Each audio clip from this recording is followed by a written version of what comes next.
রমজান মাস শেষে তিনটি আমল যদি আপনি ধরে রাখতে পারেন, তিনটি কাজ, রমজান চলে গেছে, এই তিনটা কাজ আপনি ছাড়েন নাই, এগুলো যদি আপনি ধরে রাখতে পারেন, ইনশাআল্লাহ আপনার জীবনটা রমজানময় হয়ে যাবে, গোটা বছরটা আপনার জন্য রমজান হয়ে যাবে এবং আপনার রমজানের ইবাদত সাধনা, সিয়াম সাধনা, সমস্ত বন্দেগী এবং ভালো কাজ সার্থক হয়ে যাবে যদি রমজানের তিনটা জিনিসকে আপনি ধরে রাখতে পারেন। কয়টা জিনিস?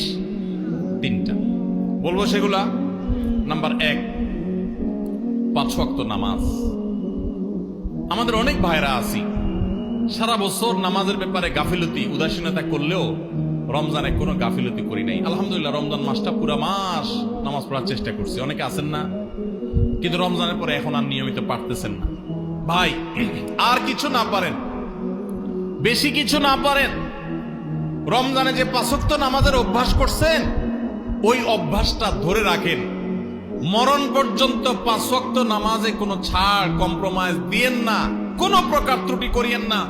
আল্লাহর কসম, ঈমানের পর 5 ওয়াক্ত নামাজের চাইতে গুরুত্বপূর্ণ কোনো আমল আল্লাহর জমিনে, কোরআন এবং হাদিসে আরেকটা নাই। রমজান মাসের এই একটা জিনিস যদি আপনি সারা বছর ধরে রাখতে পারেন, নামাজটা সুন্দর করে 5 ওয়াক্ত সময় মতো ঠিকঠাক মতো পড়েন, আপনার গোটা জীবনটা রমজানময় হয়ে যাবে ইনশাআল্লাহ। দ্বিতীয় যে আমলটার কথা বলছি রমজানের পরে ধরে রাখার জন্য, সেটা হলো ভাই কোরআনে কারীমের তিলাওয়াত। আমরা অনেকে আলহামদুলিল্লাহ তারাবিতে খতম শুনছি, তাই না? অনেকে মাশাআল্লাহ একটু কোরআন তেলাওয়াত করার চেষ্টা করছি। যারা পারি না পড়তে তারা পড়া শুরু করে দেন। আমরা সুন্নাহ ফাউন্ডেশন থেকে আপনাদের সর্বস্তরের সাধারণ মানুষের কোরআন শেখার সুবিধার্থে আমরা একটা কোর্স রেডি করছি। এটার প্রায় 80% কাজ ইতিমধ্যে সম্পন্ন হয়ে গেছে আলহামদুলিল্লাহ। এটা 20% কাজ বাকি আছে। আশা করছি খুব শীঘ্রই সেটা শেষ হয়ে যাবে। হয়ে গেলে এটা আমরা সবার জন্য ওপেন করে দিব। অনলাইনে আপনি নিজে নিজে কোরআন শিখতে পারবেন। তারপর আপনার এলাকার ইমাম মুয়াজ্জিনদের সহযোগিতা নিতে পারলে, ইমাম সাহেবদের সহায়তা নিতে পারলে আপনার জন্য আরো বেশি ভালো হবে। তো আপনারা যারা কোরআন পড়তে পারেন না তারা কোরআন শিখে ফেলবেন, আর যারা পারেন তারা নিয়মিত পড়বেন। প্রতিদিন 10 লাইন 20 লাইন শোয়ার আগে বা যে কোনো একটা টাইম ফিক্স করবেন, এইটা আমি কোরআন পড়া ছাড়া আমি ঘুমাবো না। চেষ্টা করা যাবে না ইনশাআল্লাহ? রমজানের কোরআন তেলাওয়াতের আমলটা সারা বছর একটু হলেও ধরে রাখেন, আপনার জীবনটা বদলে যাবে। আপনি আমল করবেন, দেখবেন। নাম্বার 3 নম্বর আমল হলো, রমজান মাসটা মূলত গুনাহ ত্যাগের মহড়ার মাস, গুনাহ ত্যাগের প্রশিক্ষণ নেয়ার মাস। আল্লাহ বলেছেন, কুতিবা আলাইকুমুস সিয়ামু কামা কুতিবা আলাল্লাযিনা মিন ক্বাবলিকুম লাআল্লাকুম তাত্তাকুন। তোমাদের উপরে সিয়াম ফরজ করা হয়েছে তোমাদের পূর্ববর্তীদের উপর যেমন ফরজ করা হয়েছিল। কেন? যেন আশা করা যায় তোমরা মুত্তাকি হতে পারো। মুত্তাকি মানে কি? গুনাহ ছাড়া শেখা। পৃথিবীতে যত অপরাধ হয়, দুনিয়াতে যত পাপের কাজ হয়, এই সমস্ত অপরাধ, সমস্ত পাপের কাজ সাধারণত 2 কারণে হয়। এক হলো খুন্নি বৃত্তির কারণে হয়, আর একটা হলো যৌন বৃত্তির কারণে হয়। মানুষ পেটের তাড়নায়, যৌন তাড়নায় বেশিরভাগ ক্ষেত্রে খুন খারাপি, অপরাধী, রাজধানী, নানা রকমের অনাচার অন্যায় করে। রমজান মাসে যে আমরা রোজা রাখি, একটু চিন্তা করে দেখেন, এত কাজ থাকতে আল্লাহ তাআলা কেন বললেন পানাহার করা যাবে না, যৌনাচার করা যাবে না? এটা তো আল্লাহ বলেন নাই যে রমজান মাসের রোজা হলো দিনে ঘুমানো যাবে না।